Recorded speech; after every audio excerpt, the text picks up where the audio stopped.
शेतकऱ्यांचे प्रश्न सोडवू, शहरातले मिडल क्लास लोकांचे प्रश्न सोडवू,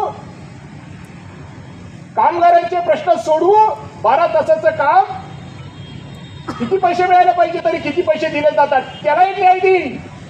एकट्याने जाऊन बजाज बंद केलं होतं, मी एकटाच गेलो होतो, कारण की कोविडचे नियम पाळत नव्हता. GR धरतो मी, बाकी नाही धरत काही. GR धरल्यावर पोलीस आयुक्त पण काही करू शकत नाही. तो म्हणतो बरोबर म्हणून राहिला, चुप बसा.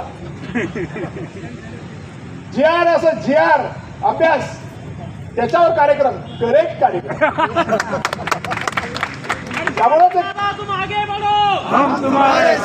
हे करणार म्हणजे करणार, हे होणार म्हणजे होणार. आणि ही श्रींची इच्छा आहे, हे पुनरुच्चार मी या ठिकाणी करतो. आणि एवढंच नाही तर प्रशासन,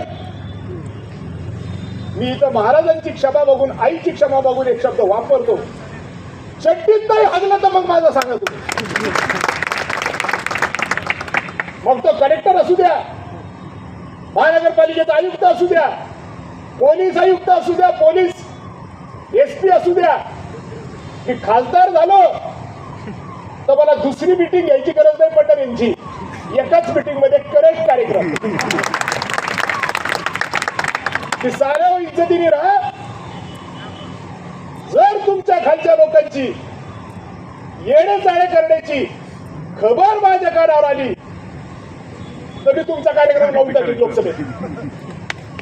आणि हे सगळे अधिकारी नीट लक्षात घ्या, कलेक्टर, SP, पोलीस कमिशनर, हे सगळे IAS आणि IPS अधिकारी आहेत, टॉपचे अधिकारी.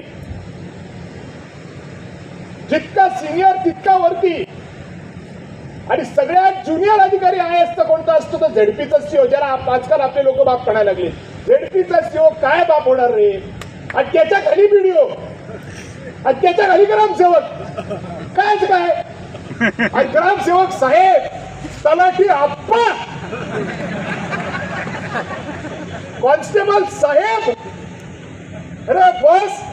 आणि ती पण पोरं शेंबडी काल नोकरीला लागल्यावर टाईट होऊन जातात, विसरून जातात की आपण कोण आहे. अरे आपण पण शेतकऱ्याची पोरं आहे, डायरेक्ट विसरून जातात. कपडे अंगावर शासनाचे आले टाईट. अरे खूप कॅन्सर झालं की काय करशील का धड्या? हे जेवढे आहेत ना तांडाळ चौकडी वाईट करणारी, यांचा बाप असतो जिल्ह्याचा खासदार, तुम्हाला सांगतो. कारण जिल्ह्याचा खासदार हा केंद्राचा पार्लमेंटचा सदस्य असतो. आणि हे सगळे IAS IPS अधिकारी ज्यांच्या खाली ही सगळी यंत्रणा काम करते, हे सुद्धा केंद्रीय कर्मचारी आहेत. हे राज्याचे कर्मचारी नाही आहेत. Union public service commission UPSC मधून हे पास होतात. युनियन पब्लिक सर्व्हिस कमिशन, केंद्र सरकार. आणि आपण तिकडे खासदार म्हणजे फार उठा बशा, चल असतील कलेक्टर फूट इथं.